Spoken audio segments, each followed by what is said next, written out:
सब कुछ यहीं रह जाना है, कोई भी अपने साथ कुछ लेकर नहीं जाता। आज की कहानी का शीर्षक यही है। तो चलिए शुरू करते हैं आज की कहानी।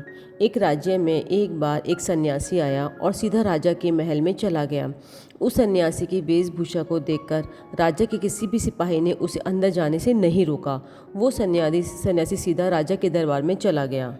सन्यासी को अपने सामने खड़ा देख राजा ने उनसे पूछा, आप कौन हैं और क्या चाहते हैं? सन्यासी बोला, मैं एक आध्यात्मिक गुरु हूँ और प्रवचन देने के लिए दूसरे राज्य जा रहा था, लेकिन अब दिन ढलने को आया है तो मैं आज रात आपके महल में ही रुकूंगा। रात बिताने के लिए बस मैं थोड़ी सी जगह चाहता हूँ। सन्यासी की बात सुनकर राजा बोला, ये एक राजा का महल है, कोई विश्राम स्थल नहीं जो आप यहाँ रात में रुकना चाहते हैं। आप बाहर जाइए, वहाँ रहने की आपको कोई ना कोई जगह मिल जाएगी।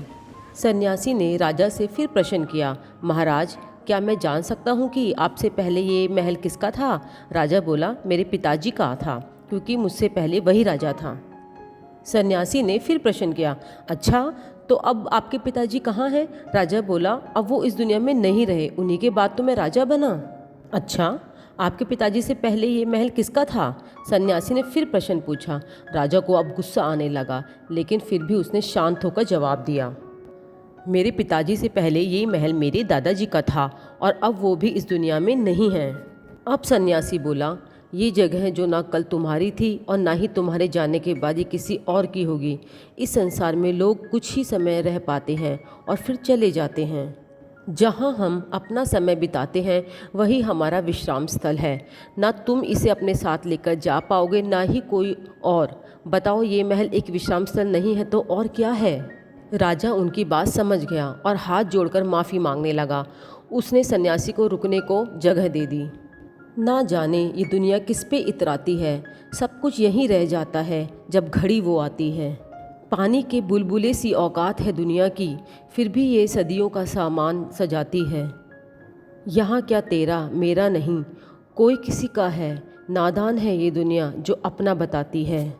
माना ये धन माया एक सुक्का साधन है, बेकार है वो दौलत जो प्रभु को बुलाती है। किस्मत दे अगर धोखा मत इसका गिला करना, सुख दुख है वो छाया जो आती जाती है। दुख पाएगा गजे सिंह क्यों तू श्याम शरण में जा, फिर देख दया उसकी क्या रंग दिखाती है। ना जाने ये दुनिया किस पे इतराती है, सब कुछ यहीं रह जाता है जब घड़ी वो आती है। आज की कहानी उम्मीद है आपको पसंद आई होगी। ये तो मेरे दिल को बहुत छू गई है, तो आपको भी अच्छी लगी होगी। तो हमारे इस चैनल को सब्सक्राइब कीजिए, लाइक कीजिए, कमेंट कीजिए और शेयर कीजिए।